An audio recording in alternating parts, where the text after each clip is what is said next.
पाकिस्तान का हर मसाइल, आप इलेक्ट्रिसिटी से लेके, लेबर से लेके, आप फैब्रिक से लेके, वेंडर से लेके, आपके जितनी आपका फ्राइट और हर चीज़ को लेके इतने मसाइल, इतनी तकलीफ़ों से गुजरने के बाद अब मैं ये कह सकती हूँ कि मैं एक लड़की को कारोबार चलाना सिखा सकती हूँ। मेरा नाम समरीन महमूद है। मैं फ़र्नीचर डिज़ाइनर हूँ। मेरा फ़र्नीचर का ब्रांड है जिसमें फ़र्नीचर रेनोवेशन और मैन्युफैक्चरिंग करती हूँ। मुझे अपना काम करते हुए 4 साल हो गए हैं अब। फ़र्नीचर इस समय मेरे दादा का भी काम है, मेरे चचा का भी यही काम है, मेरे अब्बू का भी यही काम है। तो ये फैमिली बिज़नेस है बेसिकली, तो इसीलिए वहाँ से इनिशिएट हुआ था। फैमिली बिज़नेस होने का जो आपको एक आपको सोचा जाता है, जो मुझे एक बड़ी सुनने को मिला कि मतलब आपको बड़ी सहूलतें हो जाएंगी, बहुत ज़्यादा सपोर्ट करते होंगे सब और इस तरह का माहौल होता है। जब आप पढ़ लिख के, जब आप इंटरनेशनल लेवल की डिग्री ले रहे हो, जब आप 17 सेंटीमीटर मिलीमीटर में पढ़ रहे हो और आप दोबारा अपने आबा अजदाद की उस जगह पे आ रहे हो और आप अपने वालिद को ही चैलेंज करोगे इस बात पे कि नहीं ये इतना नहीं होता, इतना होता है, तो क्लैश तो आता है इन्फॉर्मेशन, नॉलेज और जिद्दत का बेसिकली। तो उसको हैंडल करने का मैंने ये तरीका निकाला कि I will do things my way, मैं अपने तरीके से काम करती हूँ।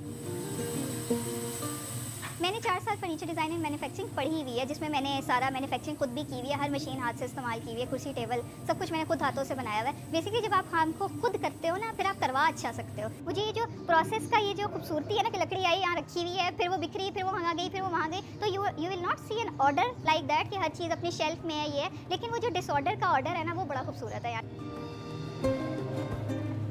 पहली दफ़ा मैं आई थी पढ़ने के बाद मार्केट को लकड़ी लेने, तब मेरे कोई और फैंटेसी सी बनी हुई थी, लकड़ी ले रहे हैं, ज़्यादा ले रहे हैं, रेट क्या है, अच्छा हमने इसके बारे में पढ़ा हुआ है। तो अब मुझे लगता है मेरी अप्रोच बहुत प्रैक्टिकल है, तब बहुत ज़्यादा एस्थेटिकल थी, लेना, खुशबू, अभी भी मुझे बड़ी मोहब्बत है इन चीज़ों से, लेकिन वो जो सोच में बदलाव आया वो पहले जो था वो अब जो है उसमें बहुत फ़र्क है।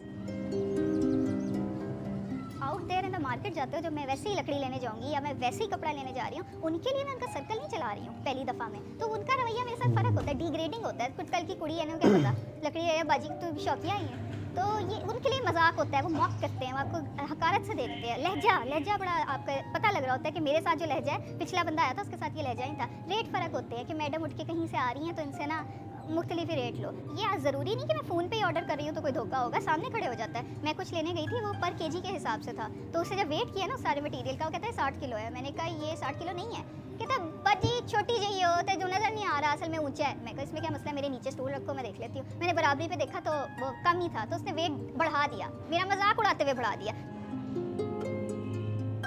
और आप जब देखते हो कि लोग आदमियों के साथ कितना स्ट्रॉन्ग रिलेशन और लॉन्ग टर्म बॉन्ड बनाते हैं, तो आप महसूस करते हो कि मैं क्या अकेला हूँ इस इंडस्ट्री में, मैं अकेली हूँ, मेरे मतलब और नहीं है कि मैं भी एक सपोर्ट सिस्टम बना सकूँ अपना। उससे मुझे हमारी सोसाइटी के डायनामिक समझ आए कि एक औरत के अपने चैलेंजेस क्या हैं, कस्टमर के और एक मैन्युफैक्चरर के, दोनों के क्या हमारी हदें क्या हैं एज अ औरत, हमें क्या माशरे ने रिस्ट्रिक्शंस दी हुई हैं, मनी किसके हाथ में है, डिसीजन मेकर कौन है। मेरा बिजनेस है वो वुमेन ओरिएंटेड है, तो ज़्यादातर वो ऑनलाइन बेस्ड है। I don't have a showroom, मेरी वर्कशॉप ही है। तो शुरू में मेरे वाले डरा करते हैं कि वर्कशॉप कौन आएगा या यहाँ से ऑर्डर क्या मिलेगा, लेकिन मैंने अपनी इतनी स्ट्रॉन्ग ऑनलाइन बेस बनाई हुई है, मेरी अपनी वेबसाइट है जिसके थ्रू औरतें विजिट भी करती हैं वर्कशॉप, जहाँ पे मेरे आने पे पहले होता था ना कि मैं आ रही हूँ, ये एक बड़ी बात थी। यहाँ पे फैमिलियाँ आती हैं, औरतें आती हैं, सब आते हैं।